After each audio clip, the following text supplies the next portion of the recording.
മൃദംഗ vision സംഘടിപ്പിച്ച Guinness record നൃത്ത പരിപാടിക്കായി Kaloor Jawaharlal Nehru stadium അനുവദിച്ചതിലും അഴിമതി ആരോപണം. അനുമതി നൽകുന്നതിനായി ഉന്നതരുടെ ഇടപെടൽ ഉണ്ടായെന്ന റിപ്പോർട്ടുകൾ. അനുമതി നൽകിയത് സംബന്ധിച്ച രേഖകൾ വിവിധ മാധ്യമങ്ങൾ പുറത്തുവിട്ടു. സംഭവത്തിൽ നൃത്ത പരിപാടിക്കെതിരെ വിജിലൻസിലും പരാതി നൽകിയിട്ടുണ്ട്. നൃത്ത പരിപാടിക്കായി സ്റ്റേഡിയം വിട്ടു നൽകാനാകില്ലെന്ന് സ്റ്റേഡിയം അധികൃതർ ആദ്യം റിപ്പോർട്ട് നൽകിയിരുന്നു. എന്നാൽ ഈ തീരുമാനം അട്ടിമറിച്ചാണ് പിന്നീട് സ്റ്റേഡിയം മൃദംഗ വിഷന് വിട്ടു നൽകുന്നത്. കായികേതര ആവശ്യത്തിന് സ്റ്റേഡിയം വിട്ടു നൽകിയത് വഴിവിട്ട നീക്കത്തിലൂടെയാണെന്ന് പരാതിക്കാരൻ ആരോപിക്കുന്നു. കൊച്ചി സ്വദേശിയായ ചെഷയർ ടാൻസനാണ് ഇത് സംബന്ധിച്ച വിജിലൻസ് ഡയറക്ടർക്ക് പരാതി നൽകിയത്. 2024 ഓഗസ്റ്റിലാണ് പരിപാടിക്കായി സ്റ്റേഡിയം അനുമതിക്കായി മൃദംഗ വിഷൻ അപേക്ഷ സമർപ്പിച്ചത്.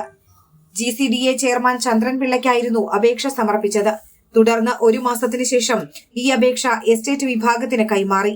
2025 ഏപ്രിൽ വരെ സ്റ്റേഡിയം ബ്ലാസ്റ്റേഴ്സിന് മാത്രമായി നൽകിയിരിക്കുകയായിരുന്നതിനാൽ സ്റ്റേഡിയം വിട്ടു നൽകാനാകില്ല എന്നായിരുന്നു എസ്റ്റേറ്റ് വിഭാഗത്തിന്റെ തീരുമാനം.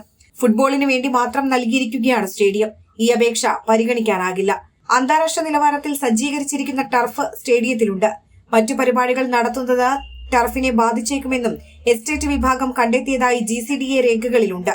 ഫിഫ നിലവാരത്തിൽ സ്റ്റേഡിയം നിലനിർത്തേണ്ടതിനാൽ നൃത്ത പരിപാടിക്ക് നൽകാനാകില്ലെന്നായിരുന്നു ഫയലിൽ മറുപടി നൽകിയത്.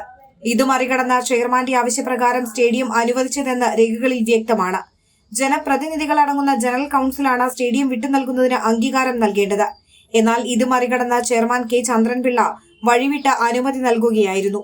വാടക നിശ്ചയിച്ചതും ചെയർമാൻ K. ചന്ദ്രൻപിള്ളയാണ്. ഇതിൽ സാമ്പത്തിക അഴിമതിയുണ്ടെന്നാണ് പരാതി. Enlight media, Kochi.